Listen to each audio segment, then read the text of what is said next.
Bonjour à tous, j'espère que vous allez très bien. Aujourd'hui je vous retrouve pour une vidéo, pas forcément crash test, mais second test. Donc je vous explique pourquoi. Il y a quelques temps j'ai reçu le nouveau mascara de chez MAC, le Bold and Bad Lashes. Nous sommes sur, soi-disant, je vais vous lire de suite la description. Ce mascara renversant est l'outil ultime de la rebelle ultime pour créer un look cils à cils à 360 degrés du haut vers le bas. Avec ses deux embouts offre une grosse brosse pour un volume et une courbure instantanée des cils supérieurs et une toute petite brosse pour définir avec précision les cils inférieurs. Deux textures pour deux utilisations précises, déclenchons la révolution des cils. Vous êtes tout simplement sur un mascara avec deux brosses. Donc vous avez la première et la deuxième. Donc vous avez, voilà, deux brosses. Donc ça se présente comme ça. Donc vous voyez sur ce mascara là, vous avez deux brosses. Celle qui se trouvera juste ici et celle qui se trouvera juste ici. La grosse brosse qui est juste ici vous permettra de faire vos cils supérieurs. Et la toute mini rikiki brosse, et juste là, vous permettra de faire les cils inférieurs. Je pense que vous vous doutez sûrement de si j'apprécie ou pas ce mascara. Alors pour tout vous dire, je suis un petit peu mitigée. Pourquoi? Parce que je trouve que alors le packaging est très joli, vraiment super sympa, je trouve que c'est vachement ludique d'avoir deux brosses. Je sais que MAC, c'est pas leur premier à faire deux brosses comme ça. Peut-être pas forcément pour les cils inférieurs, mais je sais que ils ont déjà eu des collections avec deux embouts comme ça. Alors, pourquoi moi je suis un petit peu mitigée? Eh ben je trouve que par rapport en fait à cette brosse là, en fait il n'y a pas d'embout essoreur. Et je me demande s'il y a même limite du produit à l'intérieur. Parce que la brosse n'est pas forcément remplie, on va dire en quelque sorte. Donc je ne sais pas comment se passe ce système à l'intérieur. Mais il n'y a pas ce côté essoreur en fait. Je sais pas si vous voyez ce que je veux dire. Et pour ce qui est de la petite brosse, là nous avons le côté essoreur. On a vraiment l'embout qui est beaucoup plus resserré et qui permet de déverser vraiment le produit dans son intégralité. Par contre, vous le verrez en démo, celui-ci, je suis un chouï déçue. Surtout par la petite brosse en fait. Parce que la petite brosse, je me suis dit, putain ça va être révolutionnaire, ça va être vraiment fantastique et tout. Et ben, c'est beaucoup trop souple en fait. C'est beaucoup trop souple, moi qui ai les cils vachement longs, j'ai besoin d'avoir cette brosse assez dure pour vraiment bien travailler. Et là je trouve que quand on travaille un petit peu le ras de cils, et ben ça fait trop... c'est trop souple en fait, la brosse est trop souple. Je sais pas si vous voyez ce que je peux dire. En tout cas on va passer de suite à l'action. Donc voilà, là vous êtes vraiment sur mes yeux nus. C'est-à-dire que je n'ai absolument rien. Pas de mascara, rien du tout, que dalle. Je me suis munie de mon petit miroir et on va faire l'essai ensemble. Je prends déjà la plus grosse brosse et on va appliquer le mascara comme je peux le faire habituellement. C'est-à-dire mon miroir en bas et ma tête au-dessus du miroir. Ce qui fait que comme ça, je ne me tâche normalement pas la paupière. Malheureusement, une fois sur deux, je tâche ma paupière. Bref, allez, on va passer à l'action de suite.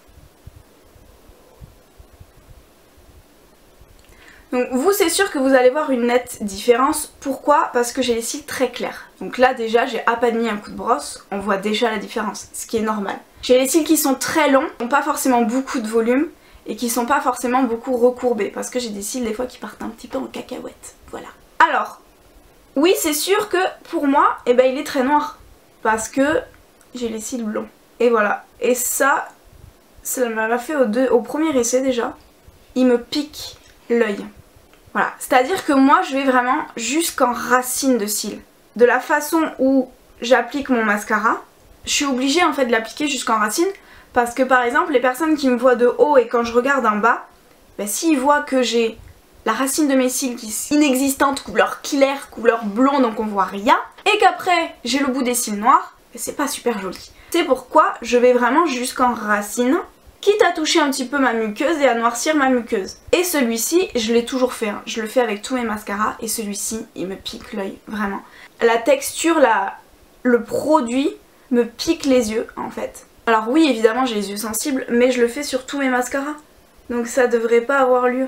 Après, comme vous pouvez le voir, le résultat est très joli, ne serait-ce qu'en une couche. Je trouve qu'il est pas hyper agréable à l'application, il me pique les yeux. Cependant, comme vous pouvez le voir, la brosse est vraiment super chouette.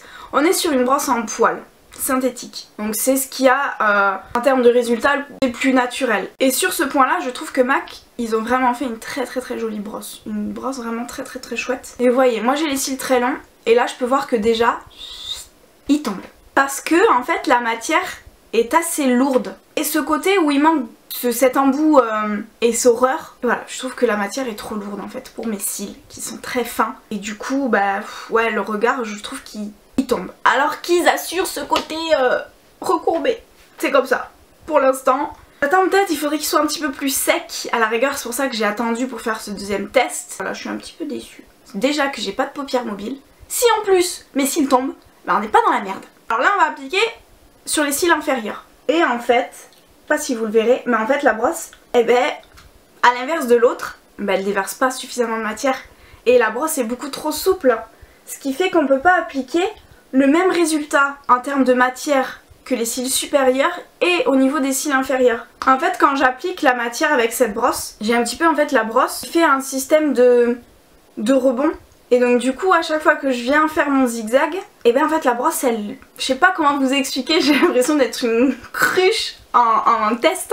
Mais vous pouvez voir en fait le résultat des cils supérieurs n'est pas le même que le résultat des cils inférieurs. Et c'est ce que je trouve un petit peu dommage. Il aurait fallu à la rigueur trouver ce système d'embout essoreur pour les cils supérieurs et du coup avoir moins de matière pour éviter justement aux cils de tomber. Mascara pour moi c'est un mitigé quoi, il est mitigé cochon d'Inde comme on dirait chez nous. Donc voilà pour ce qui est de la deuxième couche, donc là de suite ils sont bien recourbés et après ils retombent. Donc je vais faire mon autre œil et je vous retrouve juste après. Donc voilà pour ce qui est de l'application des deux yeux.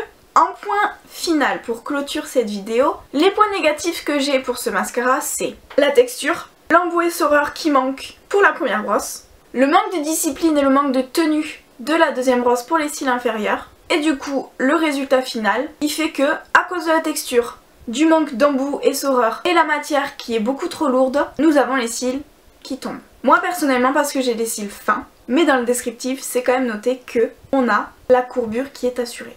Après, en termes de points positifs, le résultat est quand même très joli. Moi personnellement j'ai ce côté noir qui me suffit parce que j'ai les cils clairs et j'aime ce packaging avec ces deux brosses. Donc voilà pour ce qui est de mon avis final. J'espère quand même que cette vidéo vous aura plu, n'hésitez pas à me dire si vous avez envie de d'autres crash tests, d'autres idées comme ça. Évidemment il y a d'autres crash tests qui arrivent très vite donc n'hésitez pas à liker si vous voulez les voir et abonnez-vous si ce n'est toujours pas fait.